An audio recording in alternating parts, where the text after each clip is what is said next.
We're going to be going over the PowerPoint for the ancient Greek civilization today.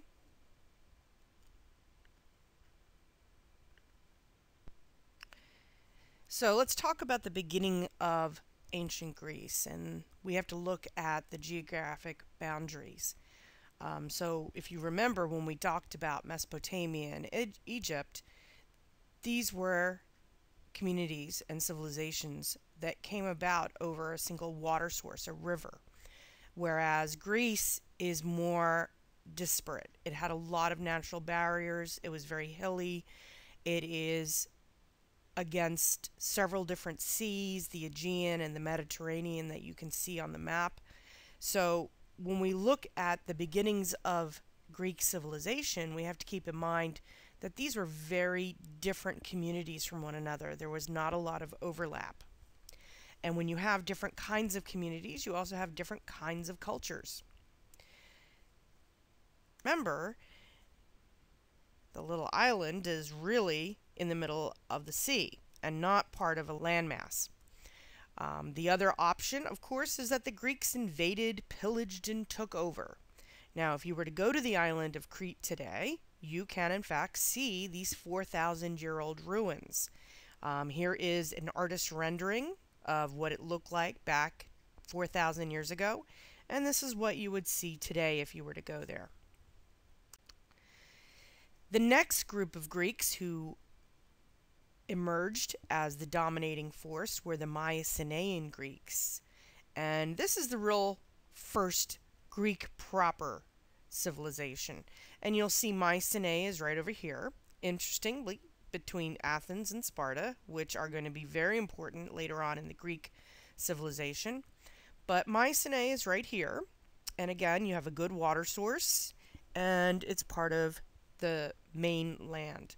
It flourished from 1600 to 1100, and then in 1100 it was burned by other Greek armies. And that's pretty much what you're going to see over and over again, is this idea that in a civilization will emerge, they'll become dominating, and then there's always someone there to pull them down off the top of the hill.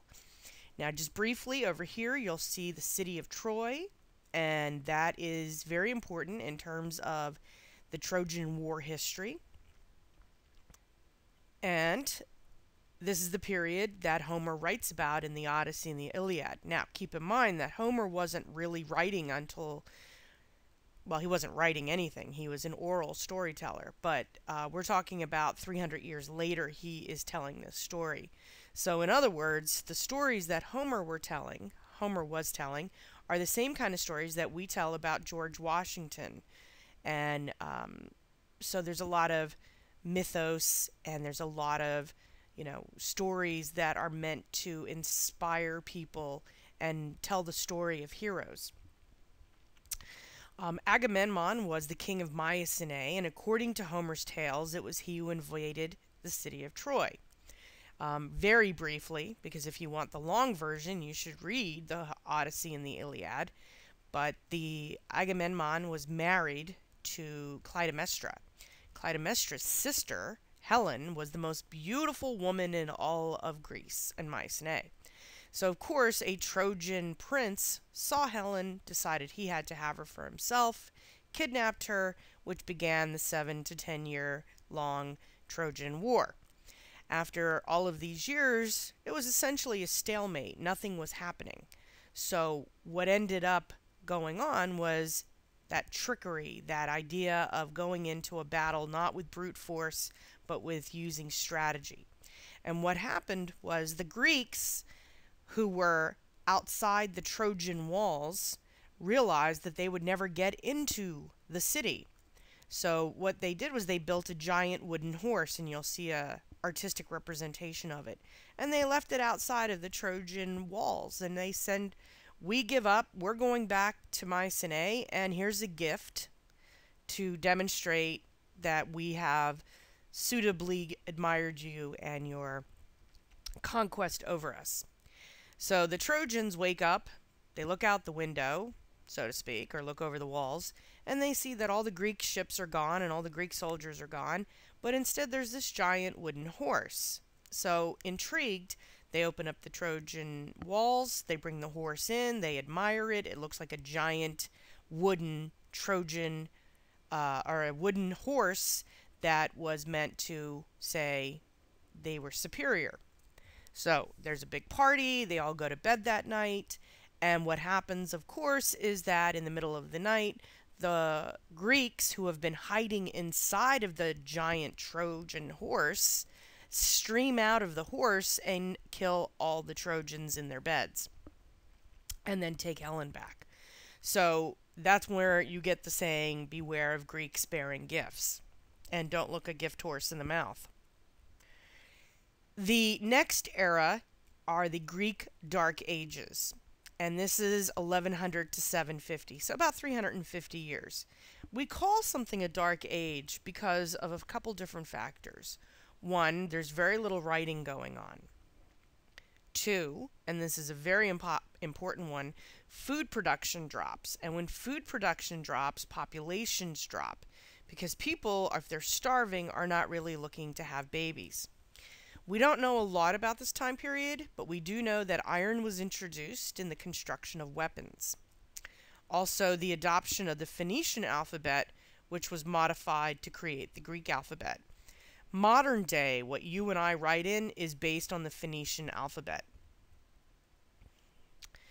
Homer is the poet who wrote the Odyssey and the Iliad, and who's probably the most famous of the ancient Greek storytellers. He lived around 750 BCE, and his epic poems were compiled based on the tradition of oral storytelling. Homer was blind, so not only was he not writing any of this stuff down, it wasn't that he had read it anywhere. Back before the advent of books, people didn't have the money to pay for very expensive written word. So it was much more popular to think of a storyteller coming to town. The entire town would congregate in a town center, and the storyteller would tell the stories. If you think of today, the idea of going to a movie, it's the same concept.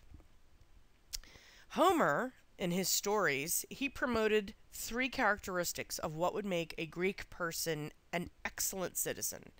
They were excellence, courage, and honor. And in the same way that in the United States we understand that to be a good American you need to be loyal, patriotic, hardworking, independent, have a strong sense of a work ethic. Homer allowed the Greeks to understand that these three characteristics were what made a great man or a great woman. At the next period, which is the Archaic period, we see the era of the Greek city-states. And this is the era where you see the city-states really coming into power, dominating, and of course, you know, there was the, well, my city-state is better than your city-state. So there was a lot of battling, too, going on for dominance. The era is 750 to 500 BCE. And this also involves the era of the first Olympic Games, which were held in honor of Zeus. And the most significant element during this period is the fact that the population grew so fast and to such an enormous amount. It went from 800,000 people to 10 to 13 million people. And that's a huge jump when you think about the fact that you're looking at a tenfold increase, plus tenfold increase in the number of people living in these city-states. Most of the power was being held by aristocratic oligarchies, which means that the very rich were running the city-states and just a few of the very, very rich people. Now, Greek cities.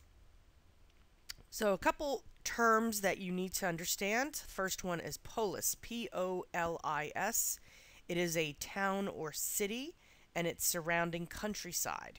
So, in other words, a community, a town that we would see today, in which all the political, economic, social, cultural, and religious activities were focused on the good of the town. Athens had begun as 12 separate poli. that eventually integrated into one big poli. So when we are looking at these massive cities, city-states, they probably, most of them started off as small ones that became bigger. And if you go back to the notes when we talked about Mesopotamia, it was the same concept. If you think about modern day, think about New York City. New York City is made up of 5 boroughs: Manhattan, Bronx, Brooklyn, Queens, and Long Island. Thinking each one of those was its own separate community until the beginning of the 20th century, when they were all incorporated under the banner of New York City. The Acropolis was the religious center of a polis, and the Agora was an open space that functioned as a market and assembly area. Now, the beginning of trade is always a significant element of an emerging civilization. So, colonization of other islands occurred as the Greek population grew and poverty and hunger resulted. Remember, they went from having 800,000 people to 10 million. And food production has to increase at the same rate, and that is very hard to do. So the development of trade was to help some of these problems, and the idea was to feed the people. If people are starving, they are not happy. On the other hand, if they're fed and their children are fed, pretty much politicians can get away with a lot. The emerging trade routes allowed the Greek culture to spread all over southern Europe. And this also resulted in what we call the rise of the trade class, the businessmen. And this led to the destruction of the aristocratic oligarchies. And this laid the foundation for democracy.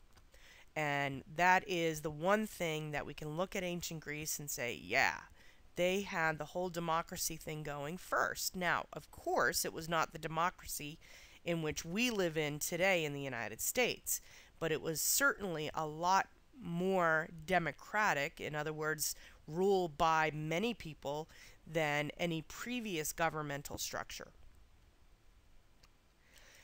Now, let's talk about the citizens. Citizens were, with political rights, had to be adult, landowning, native-born males, much like at the beginning of the United States back in the 1700s. Women couldn't vote. Minorities, people who were not white could not vote. People under a certain age couldn't vote. Still is today. You have to be 18 to vote, and if you're not registered, shame on you. Then there were citizens without political rights, and those were the women and children. Non-citizens were the slaves and foreign residents. Then we have the Greek military. Greek military is very well known, especially their navy. The Greek navy was one of the most important fighting forces in all of history. So the military order depended upon the hoplites, who were heavily armed infantrymen who wore bronze or leather helmets. So you see here the helmet, breastplates, and greaves. Greaves are the things that cover the shins. Each carried a round shield, a short sword, and a thrusting spear, and you can't see the spear in this picture. They went into battle forming a phalanx, which was very successful as long as the soldiers did not break order, and you'll see that in some of the videos that I sent you to watch. In the 6th century BCE, these city-states had emerged as dominant in Greek affairs because each of them had brought the surrounding rural areas and smaller towns under their control. We have Athens, which is over here, Sparta, which is to the south. We have Corinth, which is right here, and Thebes, which is closer to Athens. So what you're seeing here is a very widespread power base. And again, what is this going to tell us? They're going to fight for dominance. So let's talk about Athens first. Their main strengths were sailing and trade. And when you think of Athens, you want to think of a city today like New York City. Very cosmopolitan, very busy, very active. It was the place to be someone. Cleisthenes was the leader whose reforms created the foundation of democracy. And primarily, and this is him right over here, he created the ruling assembly of citizens. And again, free, adult citizens were always males in terms of having any political power. Cleisthenes proposed to his fellow citizens that Athens undergo a revolution, that Athens become a dun-dun-dun democracy. And, there was a purpose behind this. This was not done just because he was a nice guy. He was eager to prevent Athens becoming a Spartan puppet, which was exactly what was going to happen, because Sparta was a very militaristic society. He suggested that all citizens share in the power regardless of status. And Athenians overthrew the current leader, Isagoras, and implemented Cleisthenes Reforms. So let's get rid of the old guy and bring in the new guy so we can be more fair. Now, among his reforms, it did lead to the golden age of Athens. The Athenian army was able to repel a Spartan-led three-pronged invasion aimed at restoring Isagoras, and a citizens' assembly called the Ecclesia was formed and served as an arena for the discussion of city policy. So when you think of a citizens' assembly, you want to also think of something like our Congress, our House of Representatives. This is an opportunity for these very rich, independent, politically powerful men to sit down and think about what would benefit the city the most. Now, the daily life in classical Athens is the one that we know the most about. And it's because you had the most intelligent, most well-versed in writing individuals living in Athens. So we know a lot about the lifestyle of Athens. Some of the political writers and Greek historians, including Herodotus, Thucydides, Plato, and Aristotle, were mostly either Athenian or pro-Athenian. And this is why, what we know today about ancient Greece is generally thought to be coming from the city-state of Athens. And there's Plato and Aristotle hanging out together. To be a citizen of Athens, your parents had to be both citizens and they had to be married. Keeping in mind that marriage in the sense that we know it today is a much different context. Today, there is a religious element to it. There's also the element of political or legal rights. But in those days, it was really more of a partnership. Two wealthy families getting together, uniting their son and daughter to form another powerful dynamic. Non-citizens, such as metics, M-E-T-I-C-S, had no political rights at all. Women were married around age 14, and they had to be accompanied by a man if they left the house, which is very similar to what goes on in a country like Saudi Arabia today. So, you can think about this being a very archaic, oh my God, how could they treat women like this?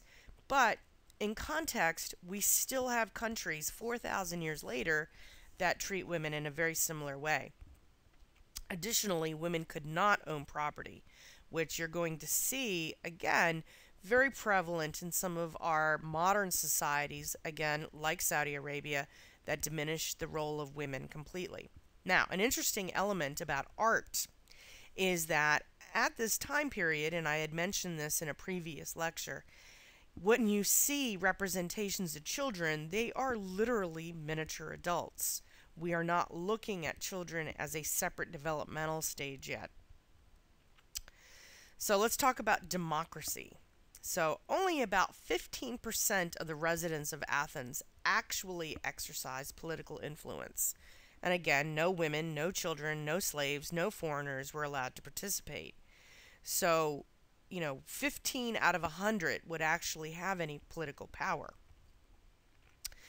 Then we go to Sparta. And Sparta is a military state. And if you think about a fascist country, right now, if you think about Russia and this dominance of the military, back in World War II, Italy, when it was led by Mussolini, was a fascist state. It was all about the military. It was all about proving strength, and emotion and literature and culture were completely irrelevant. They were very insulated. They did not want outsiders coming in or Spartans leaving unless to wage war. And, this is equivalent to North Korea today, where they generally don't allow their citizens to leave the country. Spartans were forbidden from studying literature or art or philosophy because everything was about military might. You had to be strong, you had to not care too much about emotional things. It was all about being dominating in the political might. Then we have Corinth and Thebes, and you'll see it right here. They're sort of together, near each other on the map. Corinth was focused on sailing and trade. So when you think about sailing and trade, you're really thinking about somewhere like Los Angeles, which has got a huge port because that's where Chinese shipping companies come in. Thebes was kind of like Sparta light. They were a military power, but they were not as focused exclusively on military as Sparta was. They had a really good position, but they were more open and they were less fascist. So again, what you're seeing here is, and Athens is here, Thebes, Corinth, and Sparta. So it sort of forms this upside down circle, half circle of power that moved along the edge of the Greek area in the Mediterranean Sea. So let's talk about slavery. Slavery is something that has existed since essentially the beginning of civilization. And by 600 BCE, slavery had spread into Greece. By the 5th century BCE, slaves made up 1/3 of the total population in some city-states. 1 out of 3 was a slave. Most families owned slaves as household servants and laborers, and even poor families might have owned a few slaves. Owners were not allowed to beat or kill their slaves. So for those of us who have seen a movie like 12 Years a Slave or Django Unchained, or even going back to the 70s with the miniseries Roots, where the slaves were beaten on a regular basis, this was not the same kind of treatment they received in ancient Greece. Now, that's not to say that if you stepped out of line or you did something terrible, they wouldn't be punished. But this brutality that we saw in the early American slavery was pretty unique. Owners could free their slaves in the future to encourage slaves to work harder. And it was kind of that idea of if you work hard enough, you will earn your freedom. And again, as I had mentioned, slaves had no political rights at all. There were also something called public slaves, and these are the slaves that were legally owned by the actual city-state. These public slaves had a larger measure of independence than slaves owned by families. They lived on their own, and they performed very specialized tasks. In Athens, public slaves were trained to look out for counterfeit coinage, while temple slaves acted as servants of the temple's deity. And this is in actuality a sculpture that was recovered from an archaeological site, and it shows a slave going through coins to assess whether or not they're counterfeit. Notice that the face of the slave looks nothing like the faces of the Athenian citizens.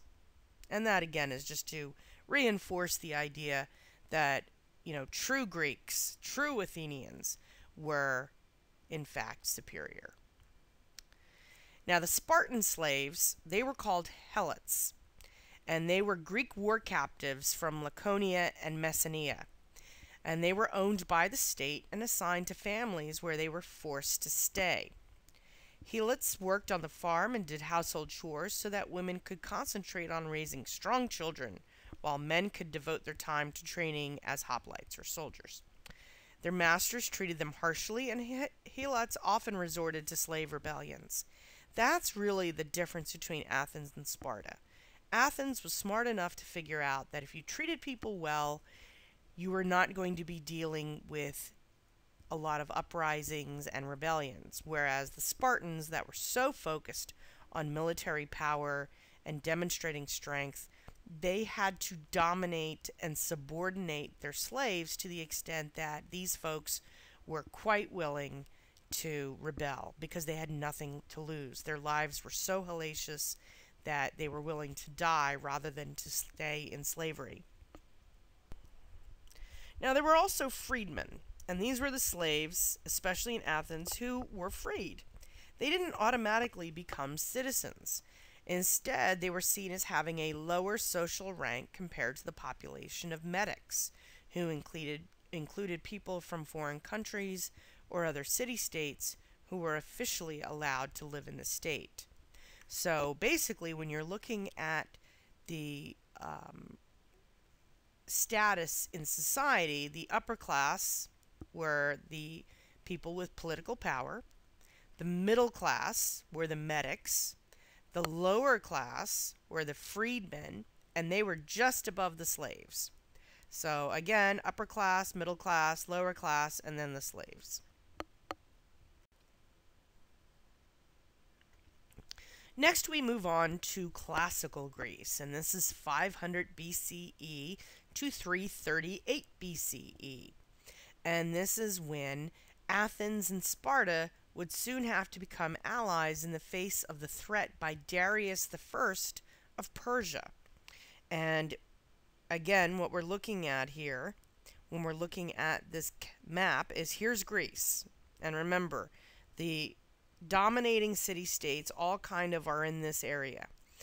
Going over here is where you see Persia.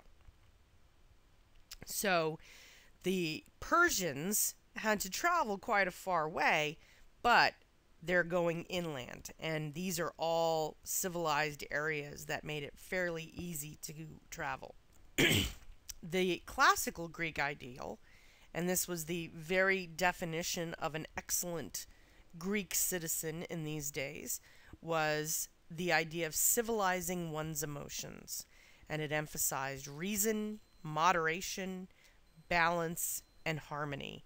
Kind of Zen before Zen existed. The education for classical Greek citizens was mostly private, except in Sparta, where it was mandated. Only wealthy families could afford a teacher. Boys learned how to read, write, and quote literature. They also learned to sing and play one of the musical instruments, and were trained as athletes for military service. Boys were not studying to become for a particular job. You know, they didn't grow up and say, "Mommy, I want to be a lawyer when I grow up," or "Daddy, I want to become an accountant." They were being trained to be a good citizen. Girls hardly ever received formal education.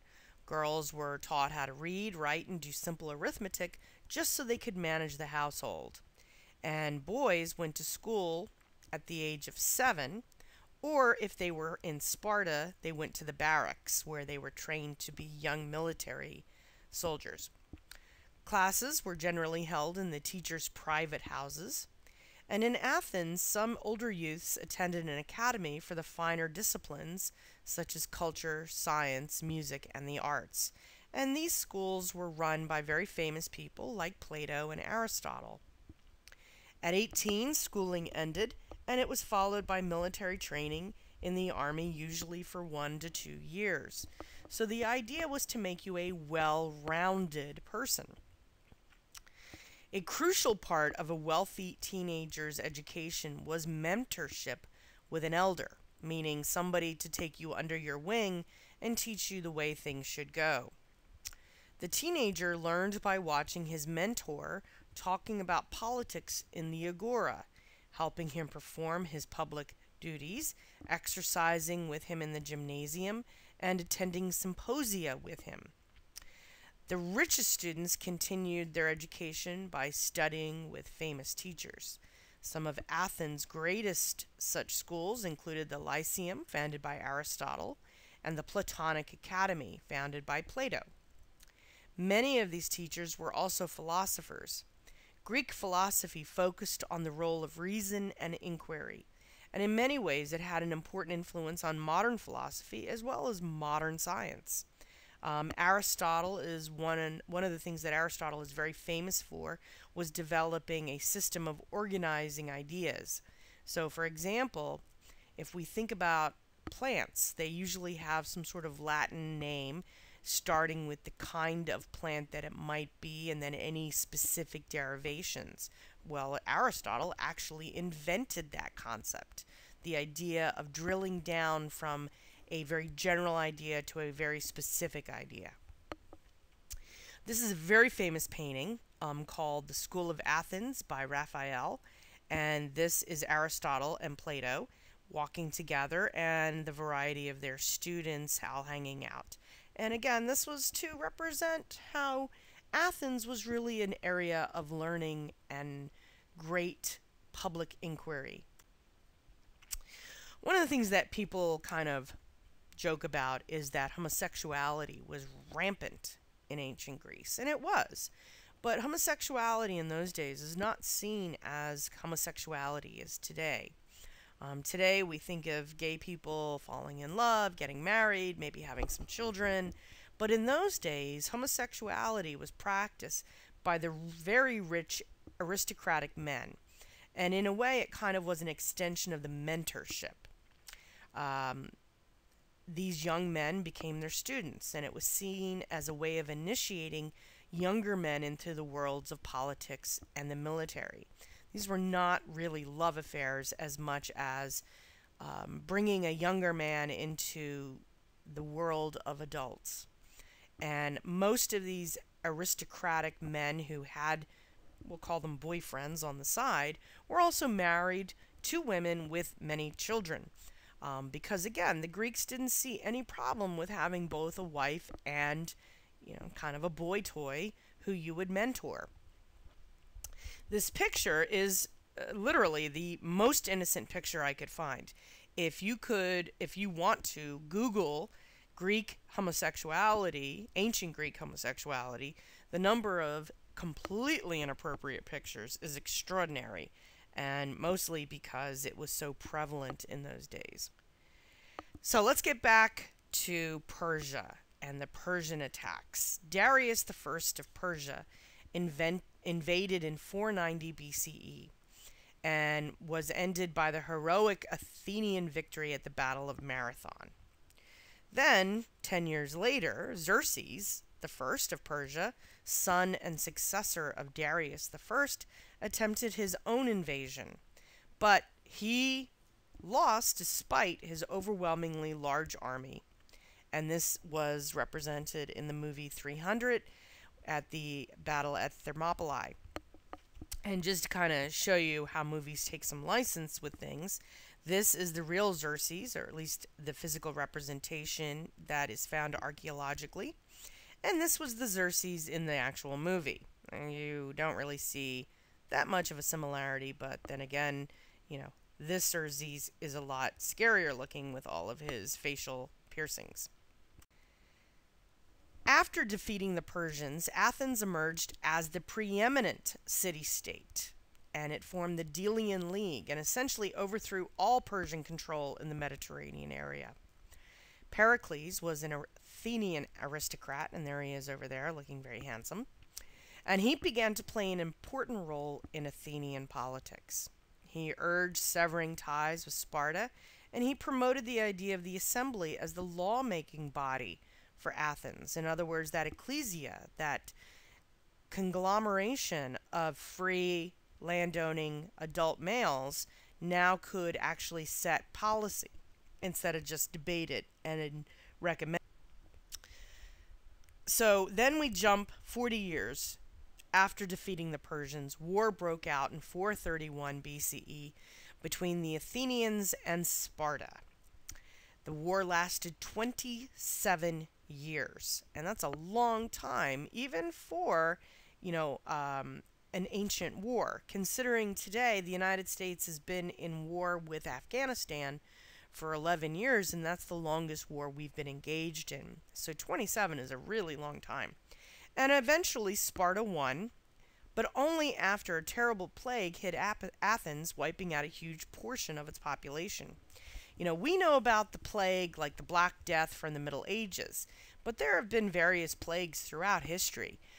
There was a huge plague back in the early 1900s called the Spanish influenza. And we think of the flu as a bad thing. It'll put you in bed for a couple days or maybe a week.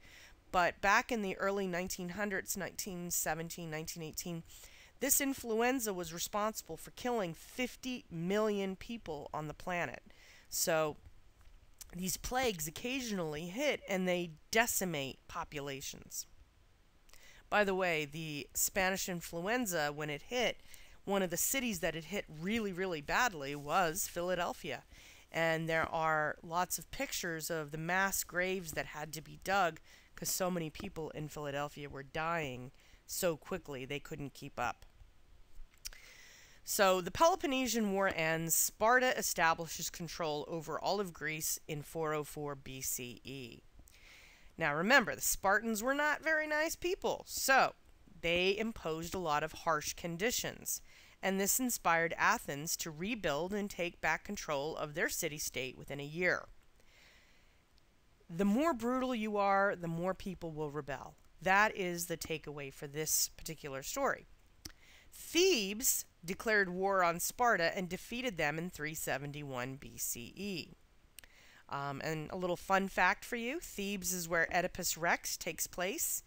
And he's the guy who accidentally kills his father and marries his mother. And then when he finds out, he blinds himself for what he has done. And here's a artistic representation of the blind Oedipus being led away from the city of Thebes.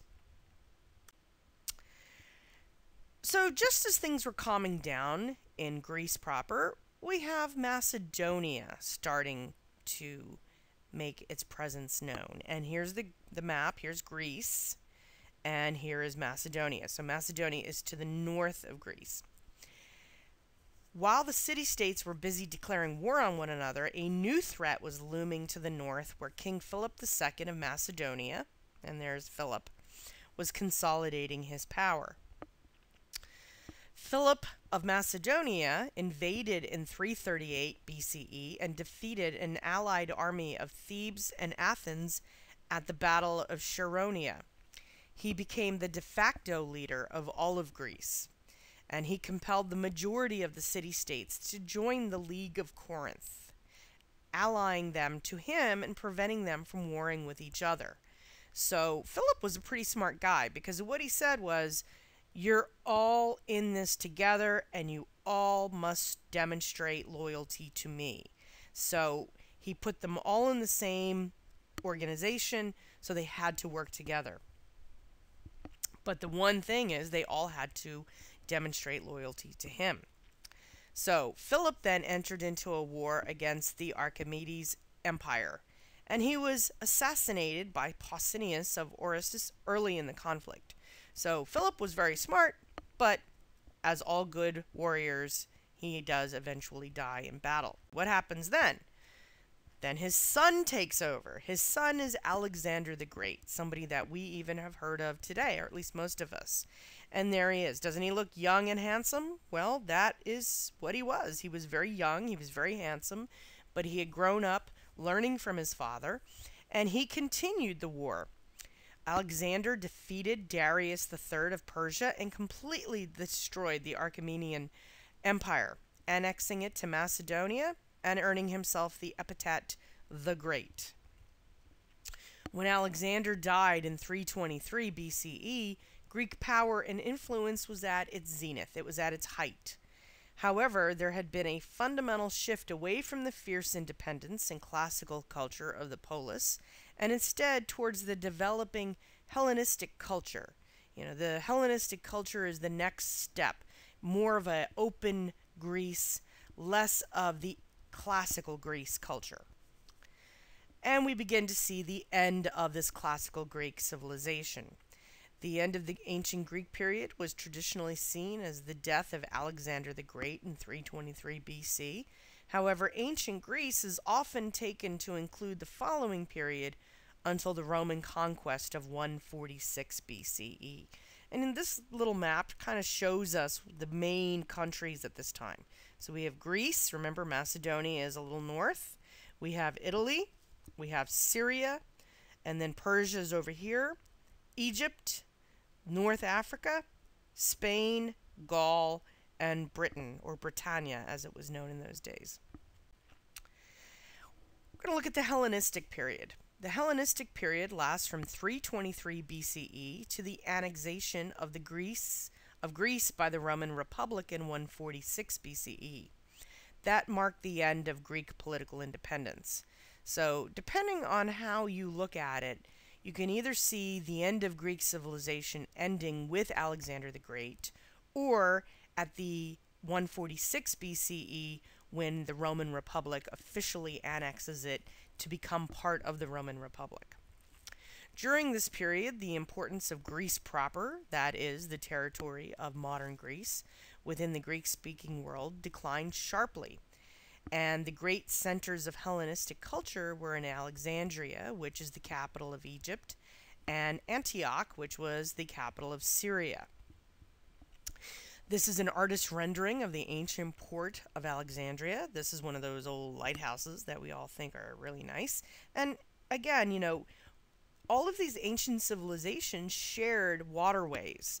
That was where the idea of an emerging civilization came from. You needed a waterway for water, you needed it for crops, you needed it for transportation, for trade, for all of those things that define an emerging civilization. Ancient Greece's most remarkable legacy was the development of democracy. It is generally considered to be the intellectual fuel which provided the foundation of Western civilization. Greek culture had a powerful influence on the Roman Empire, which carried a version of it to many parts of Europe. So as we finish with ancient Greece, what we're really looking at here is this time period where many of the elements of what we know as Western civilization culture, democracy, quest for knowledge, desire for conquest and dominance begins to really coalesce, and we're going to see all of these elements come together in the Roman Republic and then in the Roman Empire as we move through the BCE eras and move into the era of modern day.